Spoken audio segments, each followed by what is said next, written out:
आज धर्मेंद्र प्रधान जी ने जो भारत के एजुकेशन मिनिस्टर हैं ने अपना रेजिग्नेशन लिख दिया, जो कि ट्विटर पे डाला गया। उसमें उसने लिखा कि मैंने अपना रेजिग्नेशन दे दिया है और मुझे बुरा लग रहा था कि ये प्रदर्शन काफ़ी दिन से हो रही हैं और बच्चे के भविष्य के लिए मुझे बड़ी चिंता हो रही थी, लेकिन काफ़ी टाइम लग गया।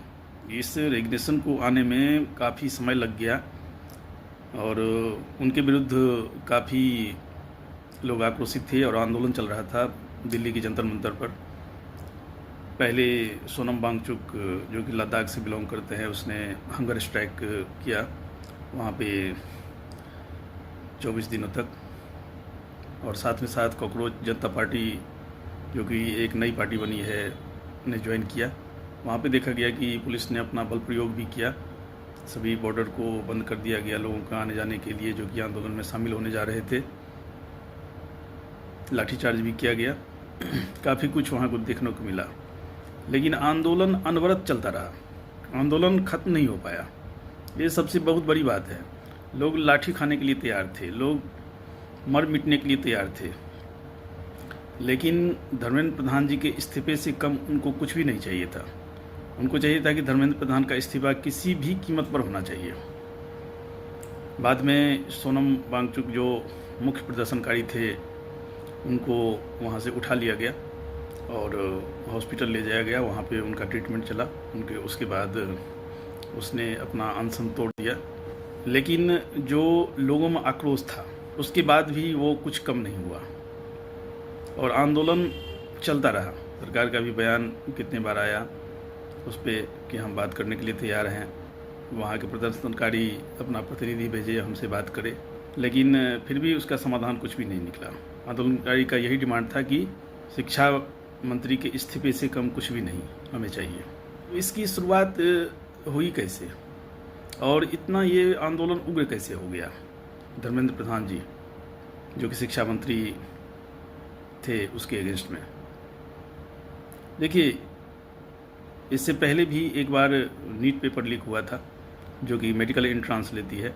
बच्चों का मेडिकल में जो एग्जामिनेशन होता है वो नीट के रिजल्ट पे ही डिपेंड करता है। तो इससे पहले भी एक बार इन्हीं के रीजन में पेपर लीक हुई थी, लेकिन वो बात दब गई।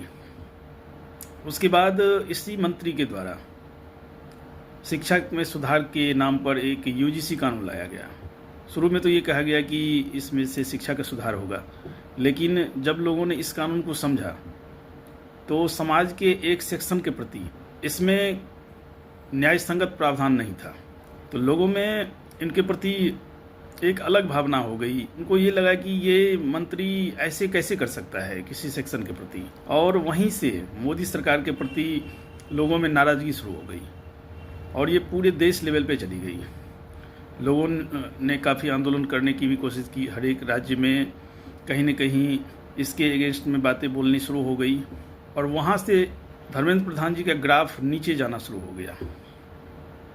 और अभी जो जिस आंदोलन की वजह से का इस्तीफा हुआ है उसमें यूजीसी का बहुत बड़ा रोल है, क्योंकि यूजीसी जब आया तो उसमें जो लोगों की नाराज़गी हुई तो लोगों का भरोसा कम हो गया, और जिन लोगों का भरोसा कम हुआ वही भारतीय जनता पार्टी के बेस वोटर हैं, आधारभूत वोटर हैं। और जब उन लोगों का समर्थन कम हुआ तो इस आंदोलन के अगेंस्ट में बोलने वाला कोई भी नहीं रह गया, जो कि अभी जंतर मंतर पे चल रही है। और आंदोलनकारियों को काफ़ी समर्थन मिल गया सभी लोगों का।